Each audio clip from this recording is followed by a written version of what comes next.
Month में banking के examination को क्लियर कर सकते हैं? फिर ma'am how much time it takes to clear a bank exam? So these are the queries which have been receiving recently. और मैंने एक अलग वीडियो इसके लिए इसलिए बनाया because answering this in the comment section I think I was not be able to justify my answers, और मैं आप तक ये नहीं पहुंचा पा रही थी कि एक्चुअल में कितना टाइम लगता है एक बैंकिंग एस्पिरेंट को एक एग्ज़ाम क्रैक करने के लिए। So hello everybody, my name is Nancy Sahu and I have been selected as a probationary officer in Central Bank of India. और आज के इस वीडियो में आपके इसी सवाल का जवाब दूंगी कि एक बैंकिंग एस्पिरेंट को बैंक एग्ज़ाम क्लियर करने में कितना टाइम लगेगा, कितना टाइम लग सकता है। एंड सेकेंड वुड बी कि आप काफ़ी लोग मुझसे बुक के रिकमेंडेशंस मांगते थे। So today I will be telling you about a book, about a quant book, आप जिसको as a practice source use कर सकते हो। सी फर्स्ट थिंग इज़ कि मैंने एक अलग वीडियो क्यों बनाई, right, to answer this question, because when I have seen people asking this question, मुझे ऐसा लगा ना कि ये काफ़ी लोगों को क्वेरी है और वो जेन्युइनली ये जानना चाहते हैं कि आखिर कितना टाइम लगता है एक बैंक एग्ज़ाम को, चाहे वो क्लरिकल का हो या पीओ का हो, क्लियर करने में। और उनको इनफैक्ट काफ़ी सोर्सेज से लाइक बहुत सारे लोग या एडुकेटर्स या लोग बोलते हैं उनसे कि हाँ आप ये करो, ये पढ़ लो, मुझे फॉलो कर लो, ये फॉलो कर लो, आप 6 मंथ्स में निकाल लोगे या 4 मंथ्स में निकाल लोगे। तो let me tell you one thing guys, all these things are just a myth, at least in my point of view. देखो, कोई भी एग्ज़ाम को क्लियर करने के लिए कितना टाइम लगता है इसका सटीक जवाब कोई नहीं दे सकता, क्योंकि इस सवाल का जवाब ये सिर्फ आप बता सकते हो, क्योंकि हर इंसान की कैपेबिलिटीज़ अलग होती है, ठीक है। किसी को वो चीज़ तुरंत समझ आ जाती है, कोई उस चीज़ को कैच करने में थोड़ा टाइम लेता है, ठीक है। और आप जो अपनी एफिशिएंसी डाल रहे हो, आप जो हार्डवर्क डाल रहे हो, वो पर्सन टू पर्सन डिफर करता है। Hope you understanding. ये जो कहा गया ना कि 5 उंगली एक बराबर नहीं होती, तो कोई एक पैरामीटर ये सब पे फिट नहीं हो सकता है कि हाँ आप 2 महीने पढ़ोगे, मैंने 3 महीने पढ़ के निकाल लिया एग्ज़ाम, आप भी कर सकते हो। नहीं, एकदम ये गलत बात है। अगर आपको ये कोई कह रहा है तो सॉरी टू से, बट मेरी नज़र में ये एक ब्लफ है और कुछ भी नहीं, क्योंकि एटलीस्ट मैं तो ये नहीं कह सकती कि हाँ आप 6 मंथ पढ़ो, आप ये क्लियर कर सकते हो। आप देखो, एक छोटे से एग्जाम्पल से समझो। फॉर एग्ज़ाम्पल मैं एक स्टूडेंट हूँ, ठीक है, मैं 5 घंटे पढ़ रही हूँ सब दिन भर में, बट वो 5 घंटे मेरे कम्प्लीटली फोकस्ड है, ठीक है। मैं ना फ़ोन देख रही हूँ, मैं ना बाहर जा रही हूँ, मैं उठ रही हूँ completely into my studies, into my books. But कोई दूसरा एस्पिरेंट है जो मे बी 10 to 12 आवर्स के लिए वो बैठ रहा है पढ़ने के लिए, ठीक है, अपनी नज़र में, अपने घर वालों की नज़र में। बट ड्यूरिंग दैट पीरियड वो पर्सन फोकस नहीं है, कभी उनके फ़ोन पे नज़र जा रही है, कभी नोटिफिकेशन आ रहे हैं, कभी उठ के यहाँ चले गए, वहाँ चले गए, मतलब they are getting deflected from what they are doing, okay. तो आप बताओ कि इसमें 12 घंटे वाले पढ़ने जो बच्चा पढ़ रहा है उसका सिलेक्शन पहले होगा या 5 घंटे वाले का? ऑब्वियसली 5 घंटे वाले का, बिकॉज जो वो पढ़ रहा है वो कम्प्लीटली फोकस्ड होकर पढ़ रहा है। तो ये टाइम पीरियड ना वो मैटर नहीं करता है, आप कितना इफेक्टिवली पढ़ रहे हो, आप कितना हार्डवर्क पुट इन कर रहे हो, दैट इज़ वॉट मैटर्स। और यही आपका जवाब है कि आप ये कितने दिन में क्लियर कर सकते हो। आपसे मैंने पहले भी कहा है और मैं फिर से कहूँगी कि आप जब ये प्रिपरेशन फेज़ में हो ना, अपना 100% दो, ताकि बाद में रिग्रेट करने का कोई पॉइंट ना रहे, ठीक है। क्योंकि आप 1 साल या 6 महीने, ये जो 6 महीने का फॉर एग्जांपल अभी एग्जामिनेशन विंडो है फ्रॉम अगस्त टू दिसंबर में भी, दिसंबर और जनवरी, ये कुछ महीने ना, अगर आप ये पूरा कम्प्लीटली डेडिकेट होकर पढ़ोगे, ठीक है, आप पूरा एफर्ट अपना पुट इन करोगे, तो एंड में बस एक चीज़ है, एग्ज़ाम भले निकले या निकले, रिग्रेट करने का पॉइंट नहीं रहेगा। अगेन सी, मैं खुद का एग्जाम्पल लेती हूँ कि मुझे कितना टाइम लगा, ओके। मुझे मैंने ऐसे सेकेंड ईयर में निकाला अपने प्रिपरेशन के, तो आप कहोगे मुझे 2 ईयर का समय लगा, ठीक है। But let me tell you one thing, first जो ईयर था मेरा, फर्स्ट जो अटेम्प्ट था IBPS PO का, I had missed by final selection, interview में मैंने दिया था, बाई 0.42 मार्क्स। तो आप ये बताओ कि क्या मैं और आधे मार्क्स नहीं ला सकती थी? ऐसा था क्या कि मैंने जितना पढ़ा है उसमें मैंने थोड़ा कम पढ़ लिया, आधा मार्क्स में ला ना पाई? तो कहीं ना कहीं मेरी प्रिपरेशन अच्छी थी कि मैं वहाँ तक पहुँची, ठीक है, बट वो हाफ मार्क्स से छूट गया, तो मुझे एक और ईयर लगा टू क्रैक द एग्ज़ाम। तो दूर से जो देखेंगे वो कहेंगे मैंने 2 साल लिया प्रिपेयर करने में, मैंने 2 साल लिया एग्ज़ाम निकालने में, बट मुझे पता है कि वो चीज़ मुझसे 1 साल में ही हो गई थी।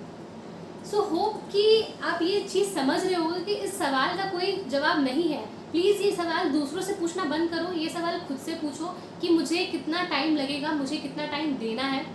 और सीरियस होकर पढ़ना शुरू करो, आपको आपके सवाल का जवाब खुद से ही मिल जाएगा, ठीक है। So now let's talk about the book. See, आज मैं आपको क्वांटिटेटिव एप्टीट्यूड की बुक बता रही हूँ for practice purpose. This books I recently came across them, they are by Oswaal books. देखो, मैं ये एक चीज़ कहूँगी ना, अगर आप बैंकिंग के साथ किसी और भी competitive exam, for example railways या फिर एसएससी वगैरह के प्रिपरेशन कर रहे हो, then this book no doubt is very good for you.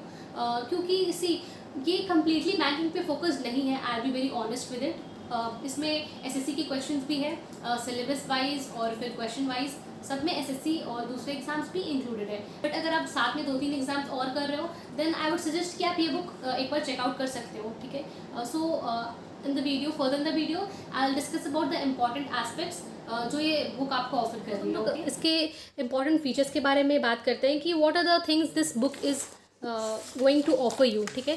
तो सबसे पहले हम लोग कंटेंट देख लेते हैं। सी, अरिथमेटिक की बात करें तो the content is perfectly fine, वो बोथ एसएससी और बैंकिंग में आपके काम आ जाएगा, ठीक है। And advance maths, again this portion is for SSC aspirants, ठीक है, ये एडवांस मैथ्स उसमें आता है। Number system again for SSC banking दोनों।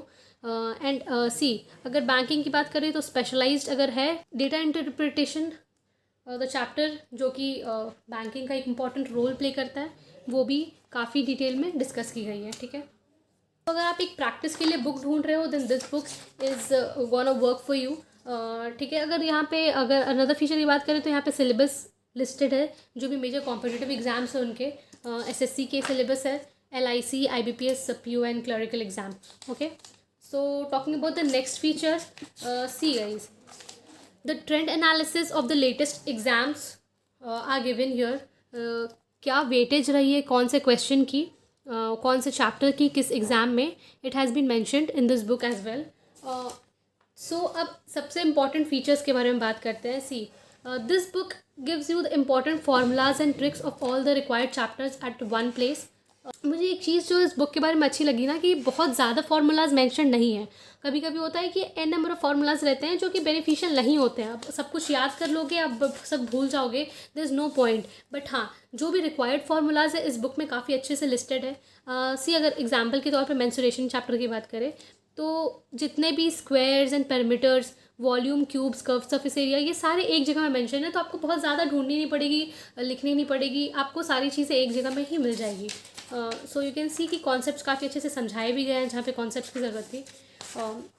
सो coming to the next part, see, yes, this is the favorite part which I liked about this book, like this is literally my favorite part, is these mind maps. See, her chapter के शुरुआत में एक mind map दिया हुआ है, okay. This you can say कि इस formulas ही लिस्टेड है, but these are those important points which you are required to remember about that particular chapter. इनको भी काफ़ी अच्छे से लिस्टेड किया हुआ है हर चैप्टर के शुरुआत में, ठीक है।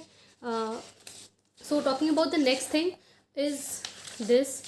सी, अगर हम पर्टिकुलर चैप्टर्स की बात करें तो उसको कुछ इस तरह से लिस्टेड किया हुआ है कि फर्स्ट कुछ इंपॉर्टेंट कंटेंट जो चैप्टर से रिलेटेड है वो लिस्टेड है, कि आपको जो भी पॉइंट्स याद करने उस चैप्टर से रिलेटेड, छोटे बड़े, वो सारे यहाँ पे मेंशन्ड है, okay. From basics to like a good list of formulas, followed by examples, यहाँ पे अच्छे एग्जाम्पल्स दिए हुए हैं उस चैप्टर से related, and finally the questions for practice. See, ये बुक अगेन अच्छा इसलिए है, स्पेशली बिगिनर्स के लिए एक काफ़ी बेनिफिशियल बुक होगा, क्योंकि क्या होता है ना, जब आप शुरू में एग्ज़ाम की तैयारी देना शुरू करते हो तो अगर आपके पास ऑल ऑफ सडन कोई डिफिकल्ट क्वेश्चन आ गया तो आप उसको सॉल्व नहीं कर पाते हो और बहुत परेशान होते हो। तो अगर आप बिगिनर हो तो यू कैन जस्ट डिफ्रेंशिएट कि कौन सा कितना डिफ़िकल्टी लेवल का क्वेश्चन है। पहले beginner level question, followed by intermediate level question, and finally expert level question. See, as I told you before कि ये सिर्फ बैंकिंग के लिए बुक नहीं है, ठीक है।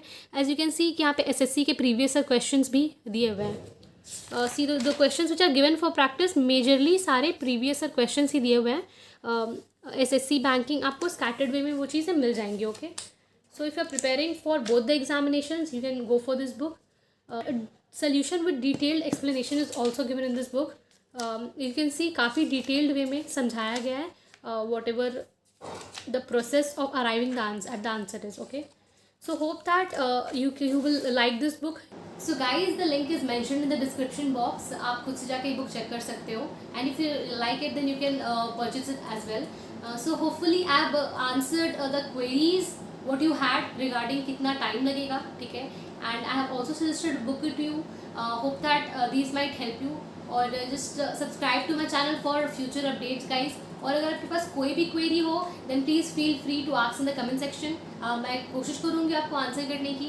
You can also connect with me on my Telegram channel और मेरे इंस्टाग्राम पे. The links are mention in the description box. Okay, so till then just keep hustling and keep preparing. Okay, thank you and thanks for watching.